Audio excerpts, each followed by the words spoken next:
in the securities industry, and you're members of particularly FINRA, which we'll talk about later, you have an obligation to keep this clean. If you want to make money in Wall Street, you've got to convince all these investors that this thing is transparent and that what you're trading in is real, that your only real risk to the market is the volatility that we expect to see in stocks, not fraud. Harry Markopolos, when we talk about him, Harry Markopolos, the real reason he got involved is because he was tasked with creating a trading platform similar to Madoff so he could steal Madoff's clients. Once he found out what he was really doing, what he went through and what he tried to do to get people to listen is astonishing. Nobody wanted to say anything. It truly was three blind mice. You don't want to hear it if you're making that kind of money. Okay, let's take a look at this. Carl Ponzi versus Bernard Madoff. Ponzi was a convicted criminal, had served at this point 5 years in prison before he started his Ponzi scheme. Bernard Madoff is well respected, chairman of the NASDAQ, SEC consultant. Shit, sorry about that, guys. Let me turn that off.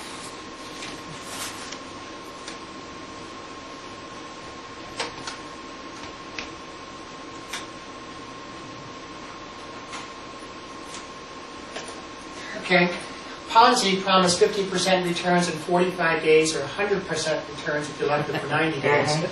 And the reason he left it for 90 days is he only lasted 6 months, so he didn't have to go very long before it failed. Bernard Madoff, to the bulk of his clients, was promising 8 to 12% returns at a time when the stock market in some years was returning twice that amount. Ponzi scheme, as I said, lasted months. Bernard Madoff, something in the range of 30 years. Ponzi invested in these IRCs, these international trading stamps. They were hard to track, hard to value, international in nature, and unless you delved into it, you didn't really know that what he was talking about couldn't happen.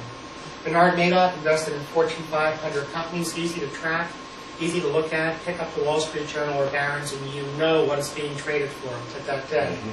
Carl Ponzi, there was no regulatory oversight, and he was only investigated by a media person who wrote the report that eventually led to the demise.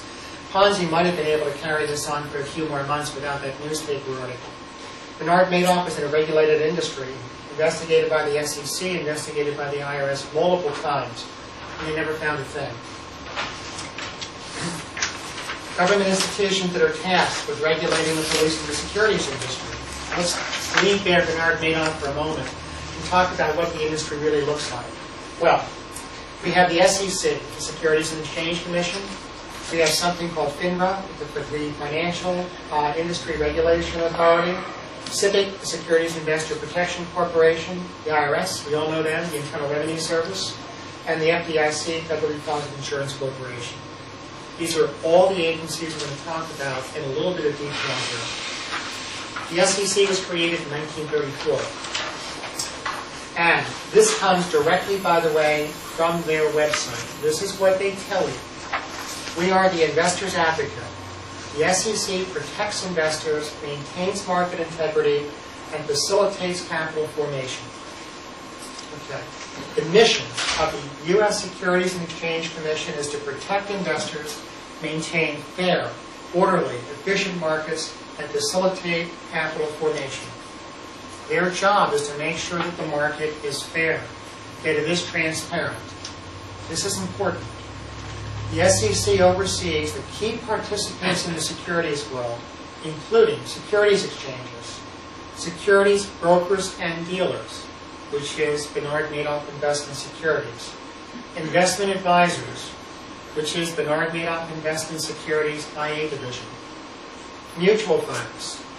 There were a lot of feeder funds that were sending money into Madoff. These were mutual funds overseen by the SEC. Here the SEC is concerned primarily with promoting the disclosure of important market-related information, maintaining fair dealing, and protecting against fraud. This is what the SEC is supposed to do, according to their own website. This is what they're tasked with doing. And they've been around for a long time. By this point, they should be at a state where they know how to do this really well. SIPC was created in 1970. The SIPC mission, when a broker firm is closed due to bankruptcy or other financial difficulties and customer assets are missing, SIPC steps in as quickly as possible and within certain limits works to return customers' cash, stock, and other securities. Without SIPC, investors at financially troubled brokerage firms might lose their securities or money forever or wait for years while their assets are tied up in court. Okay. This, by the way, comes word for word from the SIPC website. Okay. In red, the Securities Investor Protection Corporation is the investor's first line of defense in the event a brokerage firm fails. The first line of defense. Remember what I told you last week? That SIPC has not paid out all of the claims yet for Madoff for about 2 years and 3 months since Madoff was arrested. Okay. And then they go on to say, no fewer than 99% of persons who are eligible have been made whole in the failed brokerage firm cases that it has handled to date. Okay. That's kind of interesting. 99%. Here's the key word. Who are eligible. We're going to talk about your definition of eligible. Eligible means anyone we can deny, we will. Why was SIPC created? Well, it was created in 1970. Prior to the introduction of SIPC, if you traded a stock, you sent your broker the money or you had it on account, and you would receive an actual stock certificate. And that would be mailed to you. And if you decided to sell that stock, you would sign the stock certificate, mail it back to your broker, the broker would trade it, and you would get your money at some point in time. Well, by the time you bought the stock on Monday, and it was mailed to you on, say, Wednesday, and you decided to sell it and mail it back on Thursday, and you got it on Monday or Tuesday and actually sold it, you have a long amount of time in here. Brokerage firms make money by a lot of trading. And people can make money by frequent trades. But if you're dealing with real stock certificates, and you're dealing with sending these things in and out through the mail, volume goes way down. But how do you convince people that just all you're going to get is a slip of paper that says you own this? How do you convince them of that? How do you convince them to leave your stocks in street name at the brokerage where all you have as your proof is that brokerage statement that none of you believe is real anyway? How do you do that? Well, if you're going to convince people that they're not going to get a real stock certificate, then you better give them some kind of insurance that if this broker's a fraud, you're going to get your money back. And that's exactly what they did. To encourage investors to feel safe, leaving their securities to the brokerage firm in street name rather than taking physical possession of the actual stock certificate. Now you can trade at 9 o'clock, 9:30 on Monday morning and buy it, and you can sell it at 9:32. And you never actually got anything. No. You never received a stock certificate. You have those confirmation statements that you told me aren't real. You have those monthly brokerage statements that really don't report anything that's real. You can't have any faith in. But it doesn't really matter because you are SIPC insured. Okay. This is really important. The securities industry really benefited from this because trading volume shot up. All of a sudden, day trading was possible. All of a sudden, all this paper going back and forth, the all stock certificates, all this risk involved disappears. Everything that the brokerage industry really wanted, that Wall Street wanted, which is heavy trading volume, massive commissions, big profits, all this stuff is now possible because of SIPC. That's why we started this whole thing. Now, I mentioned to you earlier that every firm, every person at every firm that has a brokerage account, your account is insured for up to $500,000, of which $100,000 can be in cash. If that brokerage firm goes up, you will be reimbursed in a relatively short period of time, and they will either replace or give you money for every single stock you have in your brokerage account. Because SIPC believes that last statement is being real, and they're going to give you all of that back. Well, Wall Street firms pay $150 a year for having SIPC insurance for every one of their customers. And I think I talked about this last week, in that a place like Merrill Lynch with, say, 50,000 brokerage accounts, to insure every one of them for $500,000 is not paying $150 a year. They're paying $150 per account. They're paying $150 a year to insure every account. Cheap insurance. What is the corporate structure of SIPC? Is it a Delaware C-type corporation? I don't know. Do you know who the board of directors are? I do, yeah. Do you know who the owners are? The owners? Yeah. I don't. The owners are personally liable if these guys. This is fraud. You know, this is just simply razzle-dazzle fraud. And the owners of a C-type corporation that permeate fraud get their clock cleaned. Trying to sue Civic. I'm Not talking talking that about later. But not the corporate. I mean, the owners, the board, the owners. It's not going to happen. I can tell you that now. What's possible and what's actually going to happen are two different things. FINRA, 1960. Okay, again, this comes words from their website. Investor protection, market integrity. We're here to protect, educate, and inform investors. Okay.